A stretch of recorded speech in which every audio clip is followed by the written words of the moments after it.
So, ilan mo ito? 1, 2, 3, 4, 5. So, ayan po ay true and true ako na nagkakamali. Ayan o yung bolt head. Yun. Nut and bolt po yan. Ano. So, magagawa po kayo ng mga ganyan may magrasa-grasa, ipatong nyo sa karton na malinis o ano, para maiwasang madumihan. Ano. Para hindi mo na magdoble-doble trabaho nyo. No. So, mount ko lang itong ating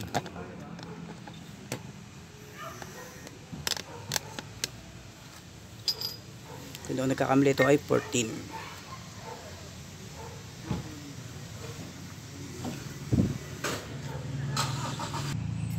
So sa standard ko ho, ito ay okay pa, no? Okay po siya. Kaya lang po, ang gusto kasi ng may-ari ay palitan na, no? So ito yung papalito natin. Ayun ang kanyang brand name. So itong papalito natin.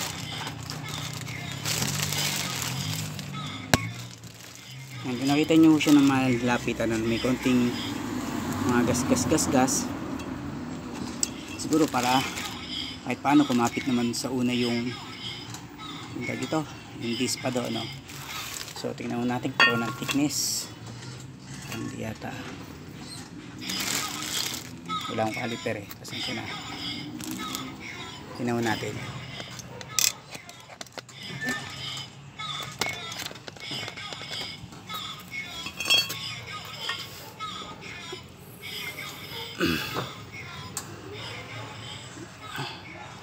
Okay.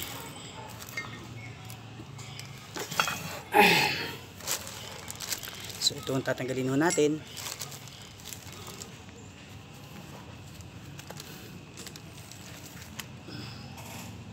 Ang 14 kung lagi na lang nawawala. Parang nakakaapat na bili na yata ako niyan, ah. So tingnan nyo muna kung masasalat nyo naman dito, ano, salatin nyo ng kamay, baka naman pwedeng hindi na kontrahin. Tapos pukin nyo.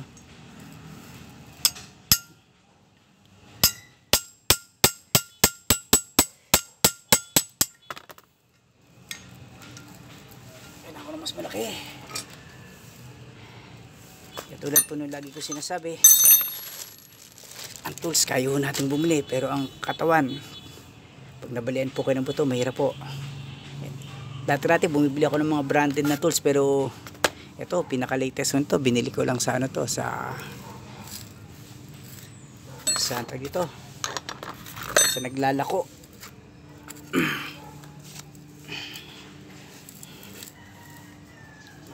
Parang 200 lang bili ko.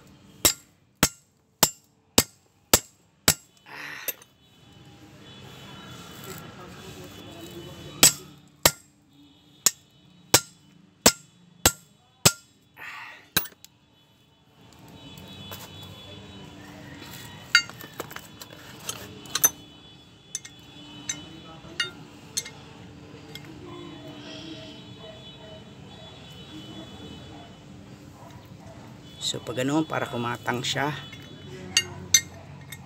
lagyan nyo ng pag ganoon para kumatang tong yabe dito, no?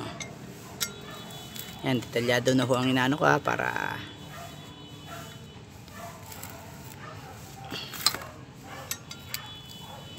yan. Dito tayo pipihit.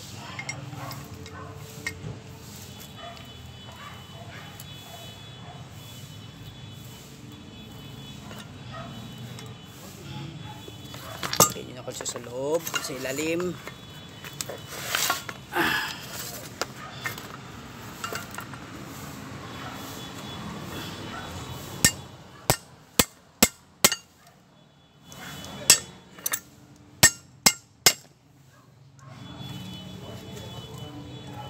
Tigas, ha? Matigas.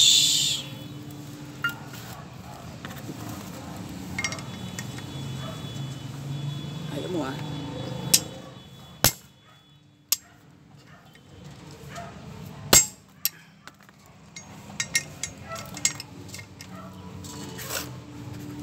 Hawakan nyo yung yabi sa likod.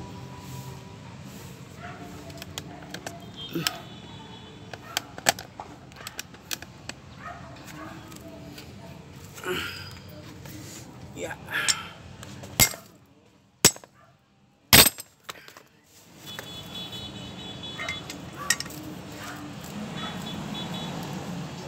Tigas ha.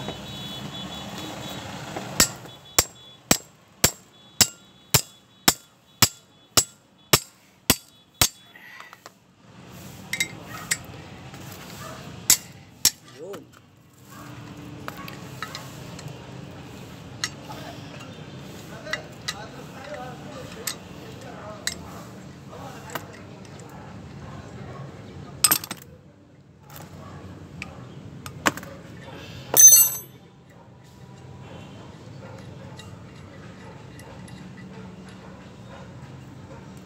One down. Yan naman ho, identical naman ho lahat yan. Ano?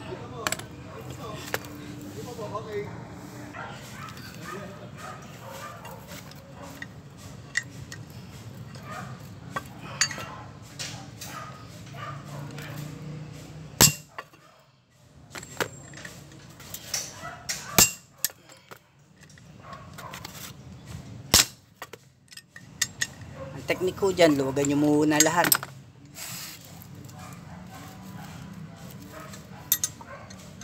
Para ho pantay-pantay ang distressing nya, no? Yung, kasi under stress ho kasi ito eh, yung pagkakahigpit yung mga tornilyo, under stress ho yan.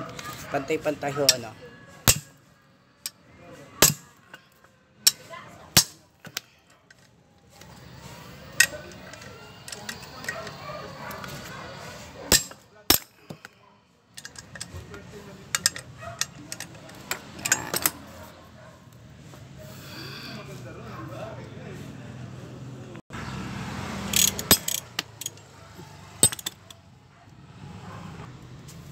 So tanggal na ho siya lahat, ano.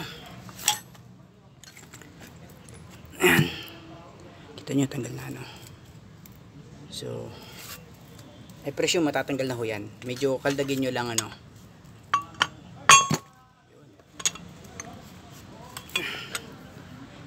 Ito pwede pa ho sa akin to. Kahit nga hindi replace to, pwede pa rin to eh. Kaya lang kasi gusto na may-ari ay palitan.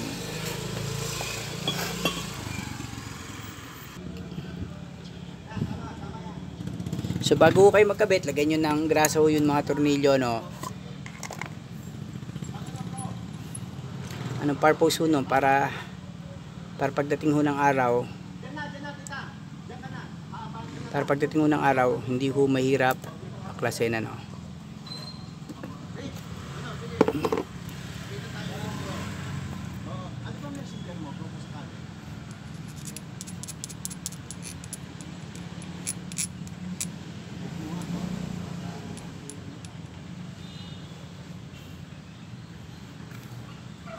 So kakapit na ho natin itong bago. Ito yung luma.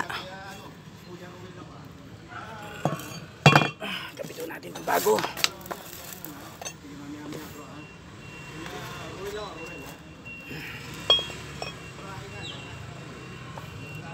Silipin nyo ho kung tapat-tapat ho mga butas, ha.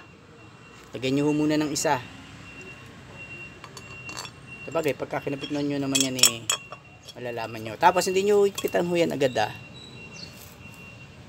Ayan. Katulad yan, may mali ho ako dyan, nakausli, ano. Kanina nung pinaklas ko yan, nakalubog ho yan eh.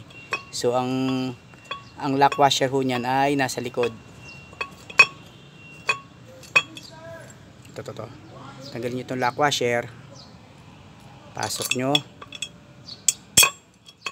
Yan, kailangan nakalubog ho yun, kasi pag hindi yung nakalubog yun, sasayad ho yung rim. Yan, so lagyan nyo ho muna ng hindi kita. Lagyan nyo ho muna ng isa. Untighten lang. Or kahit na yung umalog-alog. Kasi para pagkano pwede nyo siyang silipin. Pwede nyo iangat. Yan, tapatan nyo lang ho yun. Yan. Tapos lagyan nyo.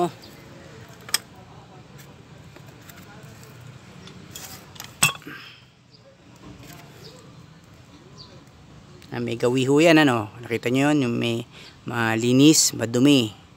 Nasa labas yung madumi. Yan, kahit mga 4 na ikot lang muna. Yan, tapos ito uli, lagyan nyo ang grasa.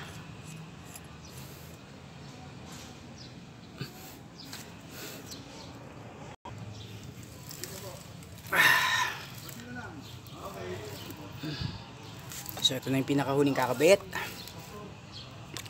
Lahat po yan hand tighten, ano.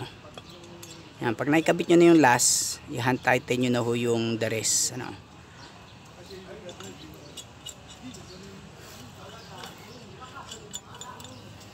Para konting pihit na lang ho.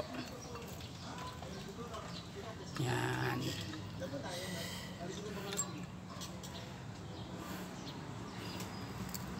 Yan. Tapos subukan nyo pihitin. Pihitin nyo ho muna ng open wrench. Tingnan nyo kung iikot ho, ano. Pagka umiikot, kontrahin nyo. Pero pagka hindi, tuloy lang. Ayan, umiikot ho siya eh. So, gamitan nyo na ng ito. Tapos para madiinan na lang. Kanina, hindi ko naisip yun. Yan. Tapos lagyan natin ng kahoy sa kabilang side. Ayan.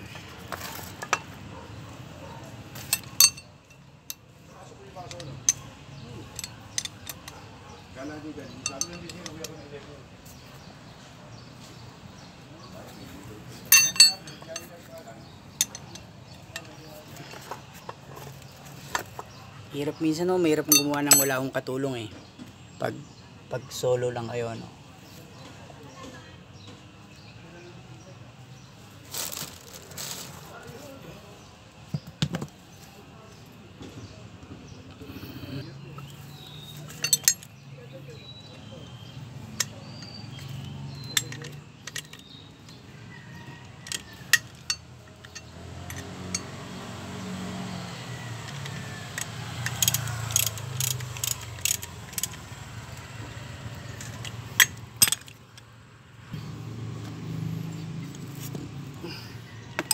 So, siguro din yung mahigpit mo siya kasi excuse me, preno ho to. Hindi natin pwedeng i-compromise, ano.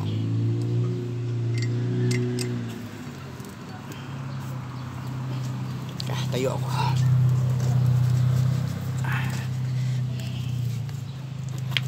Yeah.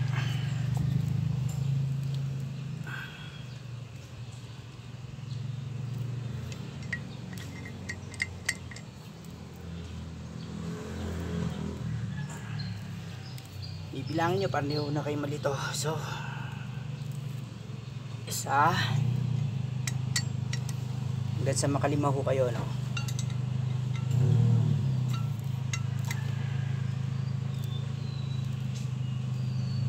Dalawa.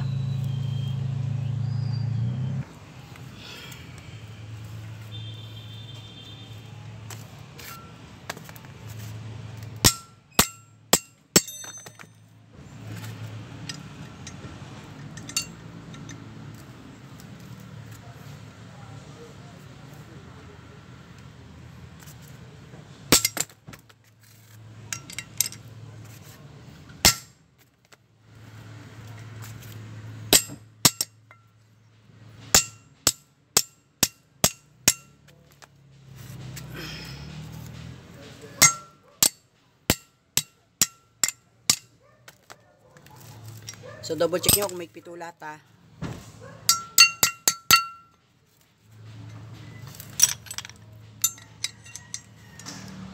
So nakalima na ako.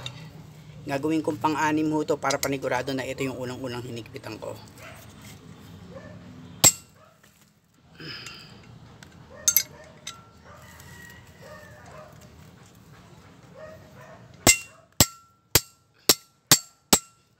Okay ho yan.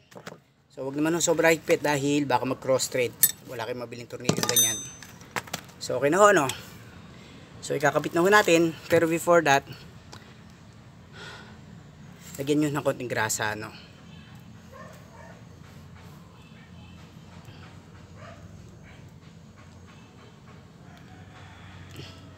Maganda sana kung high temp, pero kasi wala akong high temp eh.